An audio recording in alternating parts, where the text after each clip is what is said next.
You can talk to any of the youth in a small group and you ask them about how their week went and they're just stressed. With some of the filters that are coming on, like you can't even tell there's a filter until you remove it. And then you see the truth that's below. And not that the truth that's below is bad. It's beautiful, but they think they need it just to get that little edge, but they don't want it so much that it doesn't look like them anymore. Again, this new evidence that's come out that they're worth $270. It's like they realize that, they're just being used. And so there does seem to be some pushback and some, savvy that they're growing up with, which is encouraging. Hello and welcome to What Would Jesus Tech? My name is Andrew Noble. My co-host Joel Jacob is with me, as well as two guests as we try to dive into youth ministry, what it is like to be a teenager living amidst our digital age. And we want to help teenagers. We want to help people who are parents, who are youth pastors, who are pastors, trying to figure out what's going on with teens today. There's a lot to get into. And before we do, I just need us to get to know our guest today. So joining us is John Perritt. He's served in student ministry for over 20 years. He's written multiple books, including Social Media Pressure, Finding Peace Alongside Jesus. It's a good book. I just finished it last night, and it has lots of great tips. Very, very, very practical. The most practical tech book I think I've ever written. I'm like, here's what to do. You should do this. Here's how to think about this aspect. We'll get into it on this pod. So thank you, John, for joining us today. Absolutely. Yeah. Honored to be on this with you guys. I'm looking forward to the conversation. And yeah, thanks for the encouragement about practical advice. I'm not very tech savvy, and so very practical is what I need. And I'm glad that came through in the book. So thanks for that. Yeah, we need all kinds of books. One of my favorite books on tech is Samuel James's Digital Liturgies, and it's not that practical. Like it's how tech is shaping you. And then there's other books that are more practical. We also have Erica Bechtel joining us. She is an Instagram influencer. She was trying to downplay this prior to the call. And I'm like, no, you get free products from companies to promote. And so you are an Instagram influencer. You can follow her on Instagram, Do It Yourself Mom. And so she is a mom. She's a homeschooling mom now. Just in the last year. And she also helps the youth ministry at Gorey Bible Fellowship. Thanks for joining us, Erica. Great to be here. Thanks for having me. So in terms of just to help get to know you, everybody in the room, how old are your kids? So I have a 6-year-old and a 4-year-old. John, where are you at?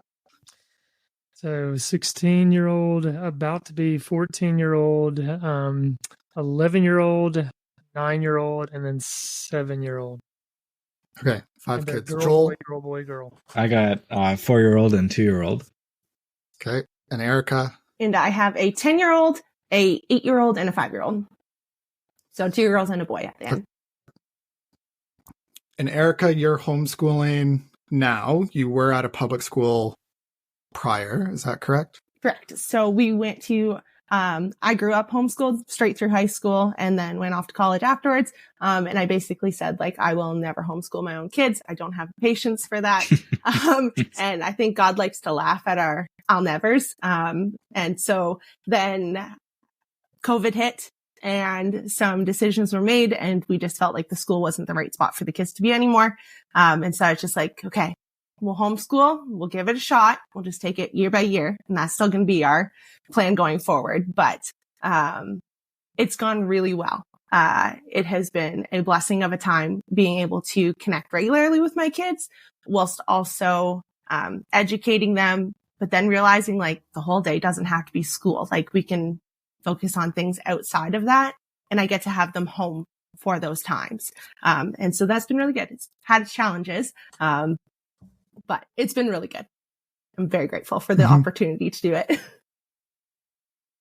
And John, your kids? So we homeschooled for the majority of their life, but our oldest 4 go to a hybrid model, which is part homeschool and then part kind of classical university model, and our 5th is currently homeschooling. But we've kind of gradually, as you said, Erica, just kind of year by year assessing it and We've started putting all of ours in school around fourth grade or so. And then help me understand the context of your youth ministries. So both of you, well, John, you're not as directly involved anymore. Erica, when a student were to go to a weekly youth event, what is part of that event? Like just really quickly, the agenda. Yeah. So on our Friday nights, we run from 7 till 10. So 7 o'clock to about 7:10 is drop in. People say, hey, visit, whatever. 7:10 to 7:20 is personal devotion time that we try to have a little sheet of paper to kind of guide you along that. So opening with prayer, talking with God, seeing how your week went. And then there's usually a passage that we like to read, from 10 or 7:20 to 8 o'clock. Then it's small group time. So we are a youth group of about 70 kids regularly. So we try to break that down into about groups of 10 or smaller if we can. And then after small group time, where we have some questions that have to do with the message later on in the evening. So we'll kind of get our gears turning towards that. And then just checking on how their weeks went. Then from 8 until 9, we have structured game time, that our youth put on, and they've run the show, which is fantastic. Then from 9 to 10, we have music and a message. And then after 10 o'clock is usually hangout time. There's Gagaball that kids like to go pretty hardcore at. And then snacks and hangout time. So. Cool. I remember I came way back when before to your youth group. But this was 10 years ago. And I was like, wow, there's so much teaching. There's so much Bible. I grew up in a Baptist church that it was Friday night was games and maybe a 5-minute devotional. It was a different context than what you're, John, I'm curious from your perspective, is what Erica described normal? What do you see in terms of a weekly youth event? Yeah, so prior to my work with Reformed Youth Ministries, I was at a local church for 13 years, and kind of our biggest programs, Wednesday night would be our kind of large group gathering from 5:30 to 7:30. Everyone would get there and just kind of fellowship, hang out at the beginning. We had a gym, and so it was just kind of open gym. And then we'd move into our large group time to where we'd have announcements, and then we'd get into singing, typically have a call to worship, and then we'd break into small groups and we'd have small group teaching. And the teaching time was anywhere from 30 to 40 minutes. And then we'd kind of have some hangout on the end of it. So kind of hanging out beginning and ending, but the majority of the time, those Wednesday nights was focused on teaching. I mean, we definitely place an emphasis on the preaching and teaching of God's word. And we know it's living and active. And, we don't want to water down theology for students. What we've said before, if teenagers can get calculus, they can get theology. And so we want to place an emphasis on the teaching of God's word. Sunday, we'd have Sunday school. And again, it was about a 45-minute teaching time, but, interactive and trying to get the students engaged. And then throughout the week, we had prayer breakfast. We had other one-on-one discipleship opportunities and things like that kind of spread throughout the week. But that was kind of just a brief snapshot of what our weeks would look like. No, that's helpful. And it's helpful to think about it holistically, not just the single event, which leads me to my next question about you writing a book. You wrote a book to teenagers to help them with anxiety. Why? Why would you do that? What motivated you to give them a resource in the form of it's like a devotional, 4 weeks to go through? Yeah, no, that's right. Yeah, it is a devotional. I think just so much. So again, you said, I've been in some form of student ministry for over 20 years. And so serving in a local church, and then now I'm on staff with RYM, and RYM, part of what we do, we have 6 summer conferences for students. And so in a summer, we have close to 5,000 students that come to our conferences. And then on top of that, I have 2 teenagers living in my house. And so just in my interactions with teenagers, you could just see the pressure, the anxiety, everything that they're dealing with that's related to social media and smartphones. And I know most of your listeners, I'm sure, are aware of just Jean Twenge and her research that came out talking about increased levels of anxiety and depression.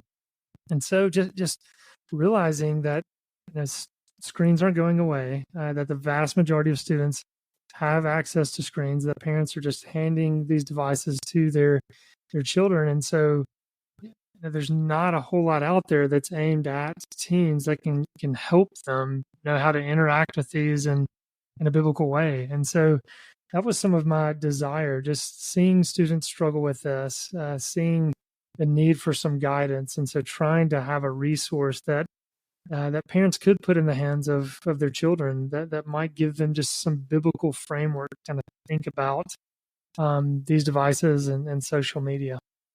Mm-hmm. Yeah, good. I was just blown away. I haven't read through the whole 200 plus pages yet. Excuse me. Of what basically right before American Thanksgiving came out from Meta, there's this massive lawsuit. 42 states have sued Facebook or Meta because of what Instagram is doing to teens and their lack of transparency about how negatively they're affecting. Some of the data says that 1/3 of teenage girls say Instagram makes their body image worse, and that 17% said it worsened eating issues. Their own polling data found that 8.4% of 13 to 15-year-olds were shown self-harm related content within the past week, and that 13.5% of teen girls on Instagram said it has worsened thoughts of self-harm and suicide. And not only this, they're actually finding that there are not just teenagers on their app, but that 1 in 5 preteens are on the app. 10 to 12-year-olds, 20% are on Instagram or have used Instagram, and even kids younger than that age are getting access to this app. It's kind of shocking when you hear the numbers and you think about how bad these things are. Erica, for you, you're seeing use of technology. What challenges are you seeing as someone who cares about not only your own kids, but the teenagers that you help in your ministry? I feel like our youth group has done fairly decent about making sure that we try to keep phones at a minimum within the space that we're in. But you can talk to any of the youth in a small group and you ask them about how their week went, and they're just stressed. Like, they're overloaded, they're overwhelmed. They've got school, they've got work. And then on top of that, they've got this social media life that they're trying to keep up with, because there's a certain amount of youth that think they're going to be big time influencers. And so they're like, well, if that's going to start, like, I should probably start now. And so how do I keep up with that? Mm-hmm. And so, yeah, I feel like as a youth, so I got my phone. I didn't get a phone until I was 18, but before then I had Facebook. And so then I feel like the pictures that we were posting and things like that, like, they were edited so poorly because you went on PicTart and you were all of like the neon colors, and it was very fake and very heavily edited and very, very obvious. Whereas now with some of the filters that are coming on, like, you can't even tell there's a filter until you remove it. And then you see the truth that's below. And not that the truth that's below is bad. It's beautiful, but they think they need it just to get that little edge, but they don't want it so much that it doesn't look like them anymore. And so then I can totally see where there's body images coming into issue, that it's so subtle. The lies are so subtle that it's easy to believe. And so then that just starts like this downward spiral of comparison that, yeah, it's not great. Yeah, and it feels like there's no real escape. Like, again, we can reflect on our own childhoods. When I was a teenager, I was stressed about different things. But then I was either on MSN Messenger or I wasn't. When I was not on MSN Messenger, there was nothing there, no comparison opportunity. Like I was stuck in my house. It was like I looked out the window to see if my next door neighbor, Scott Hurst, was playing basketball. And then maybe I could get some attention because my brothers were watching Star Trek or some show I didn't want to watch. But I was stressed about girls. I was stressed about fitting in. I was stressed, but there was a break from it. And now with access to an app, there's no break from it. So what should teenagers do? Like, John, you are the practical tips guy. I've set you up for this. And obviously there's lots of practical tips in your book, but what would you think of that, these teenagers should do? Yeah, no, I mean, that's, in many ways, it's just a tough question because, like you said, they don't get a break. I mean, I think of the refuge of the home that you just described is not there anymore. That, thinking back to my own childhood, when the school bell rang, I knew, okay, I'm getting a break from my peers. I can go home, I can rest and relax. Maybe they would call me on the phone that's bolted to the wall. Maybe they wouldn't be able to get me, but I wasn't conditioned to, have peer influence. And so I think, some of that is, as hard as it is for parents to try to establish some sort of refuge in the home. And some of that is just trying to limit the devices as much as you can and in the most creative ways you can come up with. Maybe that is, right when students come home from school, it's parents saying, hey, look, let's take a break. Let's put it on Do Not Disturb, put it in this room. Let's sit at the table. Let's get a snack. Let's talk about the day. I mean, it could be something like that. I've heard plenty of, I think of Andy Crouch's book, Tech-Wise Family, and just kind of bookending the days without tech, where he says that he wakes up before his technology and he puts his technology to bed before he goes to bed. And so thinking of families kind of having those bookends of their day to where they're away from those devices are helpful.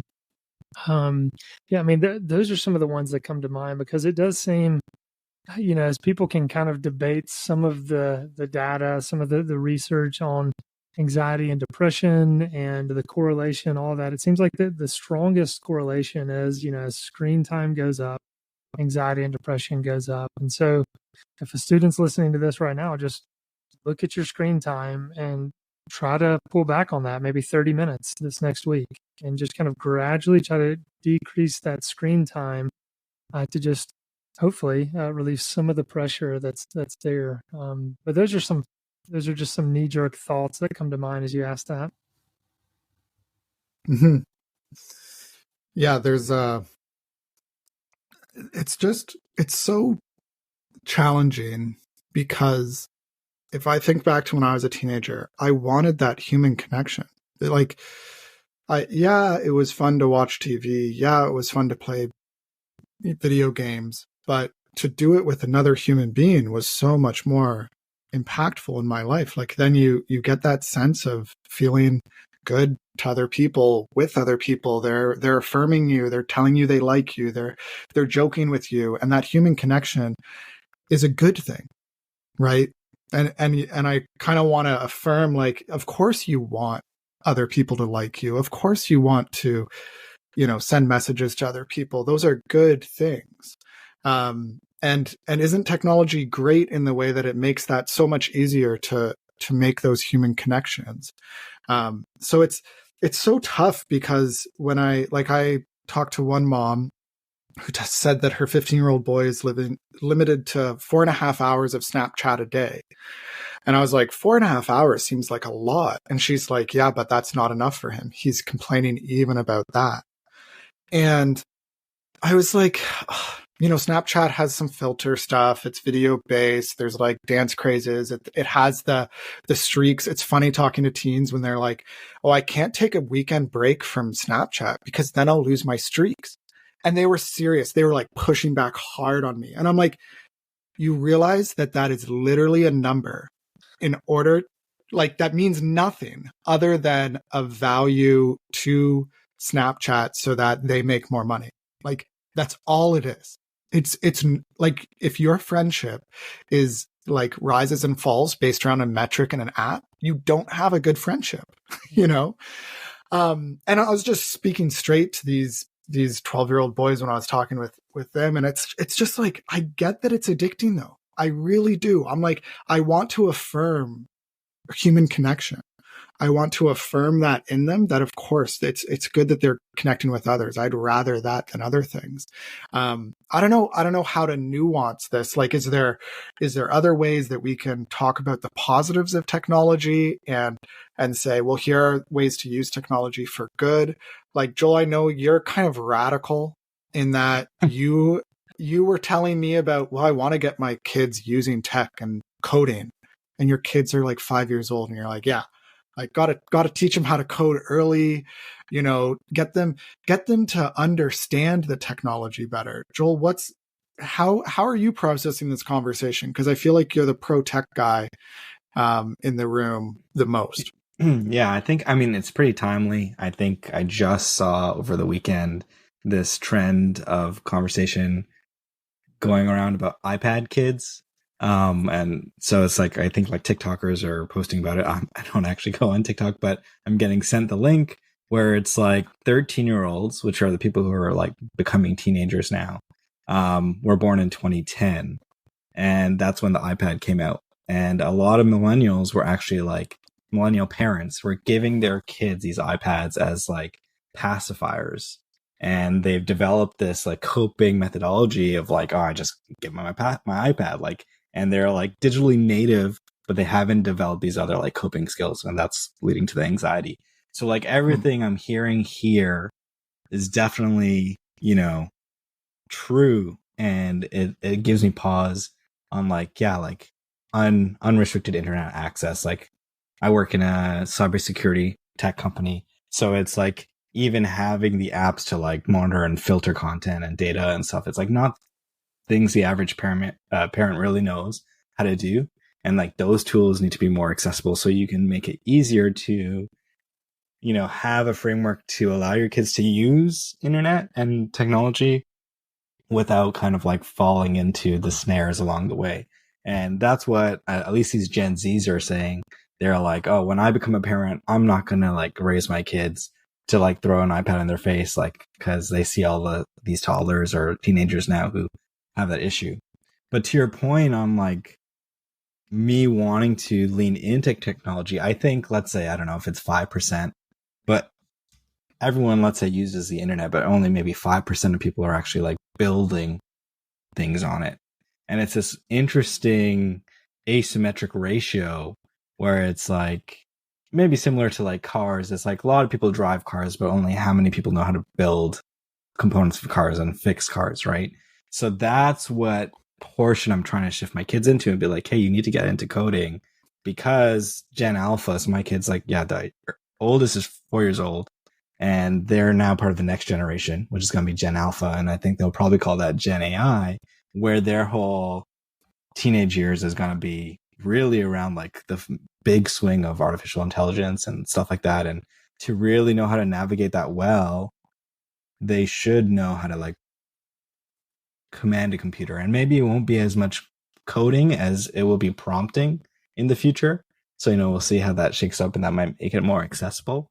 But definitely, I mean, we probably underestimate teens in general. I mean, for me, I was really tech savvy growing up, and we probably think that teens aren't tech savvy. They're more likely more tech savvy than us. So it's almost like, how do we enable them to be like pioneers leading the frontier of that and like leading it in a good direction? So that's really what I've been thinking about more recently, is like, okay, like I don't have teens in my home right now, but when my boys become teenagers, how do I make sure they know how to deal with it in a positive way? Yeah, John? Yeah, Joel, you said like 5 things I wanted to ask you questions about. That was helpful. I am just curious. So I'm thinking about my younger kids. If I wanted, I mean, and parents listening out there who might want to start their younger kids to learn about county, like how would you begin that with younger children? I mean, is there a website you would point people to? I mean, I'm sure I could Google, but is there any kind of beginner's guide that you would point? parents of young children too? Not to put you on the spot. Curious. Yeah, no, I think so. When I looked into it in the past, there are a lot of for young kids, it's like it's gaming coding apps. So you have a character and you have to learn how to, let's say, turn him right. So you learn there's a turn right coding function, and you have a 3D view of his character, and then you have like text. And it's like, okay, now you have to turn him left. How do you do that? Well, it's actually, if you turn right 3 times in a row and you loop that, that's actually equivalent to turning left. And I think the fundamental thing that these apps for kids, I think there's one called like Swift Playgrounds, and I'm sure we can add a bunch more into the show notes. But what they want to do is teach this way of looking at the world in terms of like algorithms and functions and, you know, somewhat of a mathematical way, so that when they are older, it's more natural for them to look at a problem and be like, well, I can actually break this problem into these like sub problems and like empower them to think that way. So yeah, I think for parents looking to give those kids opportunities, I think there's like one extent where you're like, put your kid into coding camp because they're experts on like, what are the base principles to start with?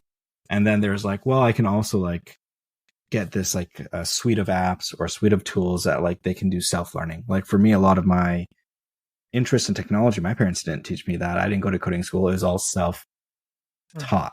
So I think we definitely shouldn't underestimate the ability for a kid, given the right curriculum or coursework, to like self-teach them how to do coding and AI. That's helpful. Thank you. Yeah, 2 thoughts. One is artificial intelligence is just math. Arlie Coles, she's an ML machine learning researcher based in Montreal, and she also is Anglican, and so she has interesting perspectives on this. But she's like, we freak out about AI because we don't understand it, but at root, it's really like ChatGPT is just numbers. Like the words are representations of language, but language at a fundamental level is just math, and you just are using really just numbers and math. And so if you teach your kids math, you're teaching them coding in a way. You're teaching them logic. You're teaching that, you know, if you try to fill in the blank in an algebra equation, what is X? Well, that's a logic breakdown, and that's the same kind of logic that goes into ChatGPT, figuring out the next word that they give you. It's like, well, solve for X. That's what ChatGPT is doing. They're solving for X based around a much more complicated equation, but it's not that different. And so that was a helpful framework for me to be like, oh, I need to teach my kids math. But the other thought that this kind of raises is thinking about, in youth ministry, we use tech all the time. We use PowerPoint, we use whatever. And so there is kind of like some of that going in.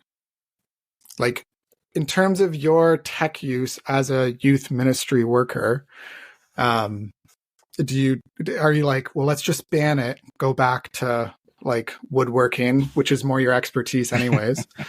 Like I was texting which is a you type last of technology. night. I was like, could we just go back to like mailing each other paper letters? And like, if you want to call someone, you have to have the number. So you either have to be brave enough to talk to them in person and be like, can I have your number? Or maybe you're just not supposed to talk to them. So I was like, or maybe I'll build on the question actually for Andrew. Is like, when I was in youth group, I would join the communications team and did like the PowerPoint slides for changing the worship lyrics and stuff like that. But it was like so small in what I could really do. And my thought is like, oh my gosh, in youth ministry, there's probably so many things the kids are doing now, but I'm probably just like completely imagining it. How is it? And like, how do you build like that tech portion of the youth curriculum or whatever it is? Yeah. So for currently, like, yeah, we do have like the PowerPoint. All I could think is like, what am I thankful for in tech and youth is like a microphone, so that we can talk above the noise level that these youth produce. Like, I'm grateful for that kind of tech. I think what we're running into right now is that we have the potential within our youth to do more. It's just a matter of like, our facility can't really house more. And then our budget is also in there too. So like we want to get new technology that's in that actually makes our PowerPoint connect at least 99% of the time. That would be right. Not 100%, but 99 would be super great. So those kind of things. And we have youth that are like, we could do this, we could do this, we could do this. But it takes people staying on top of it that are in more of a leadership role, that we have to be learning this kind of tech alongside them so that we can guide them in the right direction of how to use it. Cause we just had, like our sound system, is fantastic, but the kids like to play music after Sent Youth is done kind of idea. But how do we then monitor the music that they're playing? Because we're not going to be playing all Casting Crowns, but at the same time, we don't want someone going rogue and playing not encouraging explicit music. Yes, that kind of idea. And so, we run into a little bit of a challenge there of like, there's potential, but then also limitations, and trying to find that sweet spot of still being able to care for the youth that are running it versus the outcome of the product that we're making. Because the product will be great, I'd hope, regardless. But how do we care about the youth that are doing it and make it about them, not the product? Right. Which is really a fundamental disposition. Like, if for listeners, Erica's my sister-in-law, so we've had multiple conversations about this, and that's why I'm like, we should talk on a pod, because like Erica, you talked to me the other day about the importance of involving, for example, a youth retreat. It's like, are all the leaders going to do all the work, or are we going to have some of these teenagers help and build in them a participation rather than just consumption in just running a weekend retreat or something like that? And that fundamental desire that you had of involving them, taking responsibility, building that ethic, that's formative in a way that then can apply to technology as they think about not being consumers of tech, but creators and participants in the positive nature. So I think there's kind of like some of those fundamental teaching of virtue, teaching of character, that it's like, we shouldn't think of that in a separate category than technology, is my point.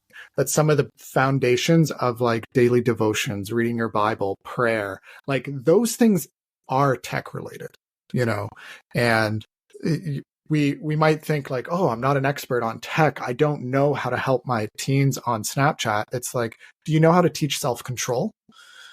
Like, there is something there. And as I was going through John's book, I was like convicted, because this is lifelong stuff, right? The formation of virtue. Like John in his book, he talks about watching fail videos, and fail videos on YouTube where you're watching people fail, or it's prank videos where you're laughing at someone else's expense. And where is the love of neighbor when you're laughing at someone else's expense, or reading blog comments, or delaying responding to text messages? When John put that I was like, oh shoot, you got me, John. Cause I don't always respond to text messages. Sometimes if I'm honest, I do like to look cool, like I'm busy, and then I don't respond right away. And then he had another thing about avoiding liking things on social media so that you feel like you're in a position of power. I'm like, whoa, you're cutting deep, John. Like there is stuff there. By the way. Well, that's the thing, is that we all struggle with this. I'm picking up your sarcasm. And so, so it just seems like there's a lot of this virtue stuff, a lot of this formation stuff, that it's far more than just anxiety, though that's a huge thing. It's like, how do we form, competent Christians? I don't know, John, how you think about that in light of this conversation about tech. Yeah, well, one thing I did want to get back to, Erica, that you said, can we get back to writing letters? Just applauding youth workers that do that, and encouraging youth workers to do that, because so much of these the lives of current teenagers, they're lacking tactile experiences, and just maybe 2 weeks ago, my two children got a handwritten letter from two of the youth workers, and they kept that and they put it in their room, and they might have it in their Bible, or they have it taped to the wall. And it's, we can send, and I don't want to discourage it, we can send text messages to our students and encourage them, and we need to do that. But there's something about just holding a card in your hand and seeing the time and knowing that they put it in an envelope, they put a postage on it and mailed it. So just encouraging that, because I don't know, it's so rare in this day and age. And so, the Lord can use that, but also, pulling back and Joel, what you're saying, and Erica, I mean, yes, using technology alongside them and teaching them how to use it. And I think maybe, I don't even know if this is getting off on a tangent. I think we need to be very transparent and vulnerable, that we struggle just as much as our students, that we need to continually tell them that message. As I think of talking to my own children, but then the students I teach as well, telling them, look, these are designed to addict you, that nothing's wrong with you, because I think some of these students, they just kind of carry on this shame, and they think it's more just them. But for them to realize, I mean, I think of someone who was on the Netflix documentary Social Dilemma. I think it might have been Tristan Harris, who said, when you pick up your phone, on the other side of that device are some of the brightest engineers in the world and tech companies that are spending millions to keep you addicted to this. Who's going to win that battle? And so for students to be aware, hey, look, nothing's wrong with me. There's something that's designed in this to keep me addicted. And when they're hearing youth workers and parents say, hey, look, we're struggling with this as well. It's not just something wrong with you. I just think we need to be transparent and vulnerable in our own struggles with this, as we're kind of coming alongside them, trying to teach them. That was kind of a rambly answer, and I don't even know if I got it, what you were asking me. No. I appreciate the pastoral heart, because I think that is really important to, like, there's a way of saying technology is so influential, it's changing you, that can make you feel helpless. So it's like, oh, the tech is in control, I can't help but being addicted. But there's also a way of saying it where it's, tech is very powerful, it's addicting you. It like all these behavioral psychologists, Meta's report, they classify a teenager, a 13-year-old, as $270 of lifetime value. And that's their own internal documentation that has now been published in this lawsuit. So they value each teen at $270, and they keep that in mind in their decisions. And like, it's like, oh, only $270. But if you just look at New York State alone, of all the teens, that's $4 billion. So of course, if you're thinking just $4 billion of one US state, you're thinking about the power behind that. Like, they literally have tens of thousands of people working to keep you addicted. It's like, of course you're no match for them in a way. And of course it's going to be hard. And that doesn't mean you're helpless. It means that, well, what are the things that we go back to when we talk about Christian formation? Do you have the power of God? Do you have the power of the Holy Spirit? Is that not worth more than $4 billion? Of course. If God can raise Christ from the dead, then he can give you the self-control in order to put down the app and to go on some analog adventures, to write some letters, to go to a backyard and build something cool, like to do these other things. Of course, God can give you the self-control for that. There's a passage in, I forget if it's Timothy or John, but it's like, God does not give us a spirit of timidness, but of power and self-control.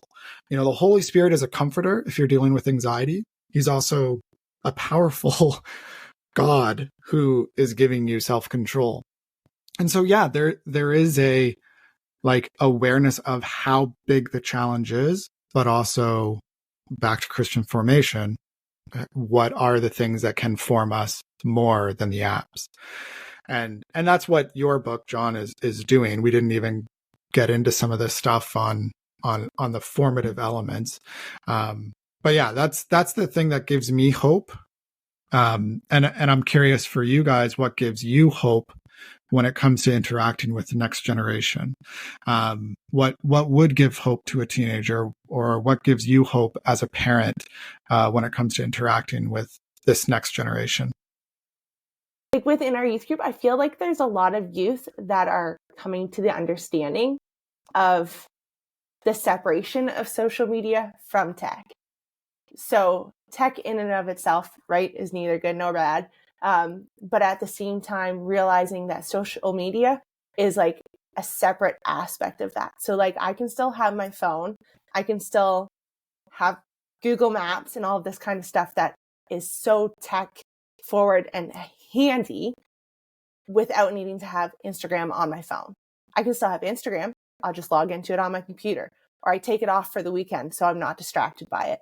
And so I think then whether there was mature adults that spoke into these youth lives that encouraged them to take those kind of steps into making boundaries, I think that there's like this pendulum swing where hopefully they don't throw the baby out with the bathwater. There's some youth that are like, as soon as my contract's up, I'm going back to a flip phone.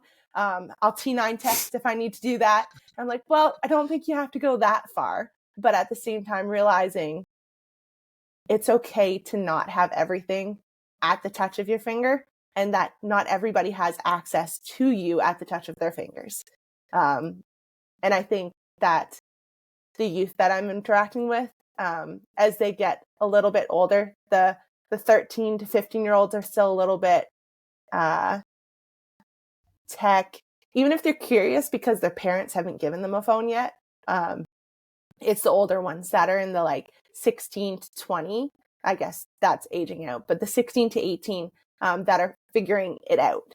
And I'm hopeful about that there's a good balance that's established. Yeah, and I'd agree with you, Eric. I mean, just echoing everything you're saying, it does seem like the level of education for this younger generation is continuing to grow, and that they are realizing. So I can't remember if I mentioned that I part-time teach 10th, 11th, and 12th graders, and they're realizing how they're being used in so many ways. I mean, again, this new evidence that's come out that they're worth $270. It's like they realize that, they're just being used, and so there does seem to be some pushback and some savvy that they're growing up with, which is encouraging. But the kind of the knee jerk that came to mind, and this is going to sound like the cliched Christian thing to say, but God's sovereignty. We can totally shirk our responsibility and just say God's sovereign, but realizing, I mean, sincerely, He's on the throne, He's reigning and ruling. So that aspect of His sovereignty, but then another aspect is just the fact that He has us living in this current age for a reason. That we can often lament, especially as we get older, lament the age that we're in, and I just think that that's kind of pushing back on God's idea of sovereignty, that we need to see He has us here for a reason, and He's having this next generation here for a reason, and He'll continue to raise up His church. And so, as cliched of a maybe Sunday school answer as that is, I do think that's a truth we absolutely need to cling to and not lose sight of, as we can read so many reports left and right and just, say, Jesus, come back now, please. and that's okay. We can have the Philippians 1 Paul mindset of him wanting to depart, but knowing God had called him to remain. So to hold those both kind of in tension, I think are important. Yeah, I think, building on that, if you take a more broad view, like if you think about smoking and how common that was, and then everyone realized, like, oh my gosh, they're just taking advantage of you. These corporations are trying to like sell you, just get you addicted, right? And then as a society, we wisened up, we put these restrictions in place. And I think in our age group, it hadn't been like a big issue. And then, vaping came along for the generation after ours. But in general, like, people can become aware, and that's what I think is mentioned, is like the older kids are starting to realize that, like, hey, like, these are bad, we need to put guards in place. And then that gives me more hope that the next generation after that is going to be more informed. There will be more, more out there so that they know going into it, this is an addictive tool, right? Like make sure you have the guidelines in place. So I think I'm hoping we're over the mountain, we're getting past the peak of the mountain, and that it gets better from here. Yeah. I think the smoking illustration is perfectly suited to this discussion. I was, trying to figure out how long did it take for the introduction of studies that showed conclusively the negative effects of smoking versus eventually society catches up, right? So you had in 1954, the British doctors study, 40,000 doctors over 20 years confirmed the link, published a report in 1954. And yet it wasn't until the 1980s where you really saw the tip of the apex of, people smoking going back down to people stopping smoking, and it continues to be on the down. But even companies up until the 1980s were, saying that, oh, we're not responsible for this lung cancer, where it's not our fault, and that sort of thing. So I think we're in the midst of maybe the first 10 to 20 years of social media, period, right? So the studies are coming out and it's happening, but it's not happening fast enough in some ways. And yet it's happening. There's people that are hearing about how harmful it is. There's more and more reports about Meta lying and the fact that Instagram is damaging. And so, yeah, we can take comfort in the fact that God is sovereign. We really can take comfort in that. I don't think that's cliche. I think it's great. And so, yeah, anyways, we'll wrap up here. I do want to give a plug to Reformed Youth Ministries. So just, John, you kind of talked about it briefly there, but for youth ministry workers listening to this, how can you as an organization help them? Yeah, no, thanks. I appreciate that. Yeah, if people want to go to rym.org, that's Reformed Youth Ministries, you can find out more about RYM. Very quick history. It started in 1972. 3 youth workers who were kind of tired of the fun and games youth ministry wanted to launch a conference that was centered on the preaching and teaching of God's Word.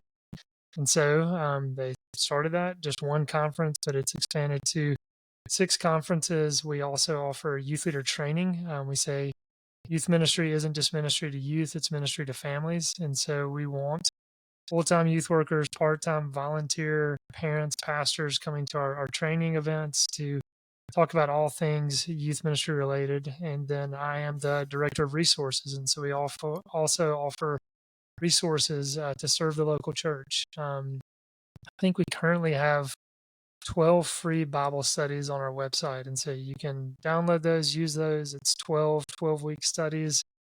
We also have a podcast for youth workers and parents, books, things like that. But if you go to rym.org, you should be able to check out all of that stuff. So thanks for that, Andrew.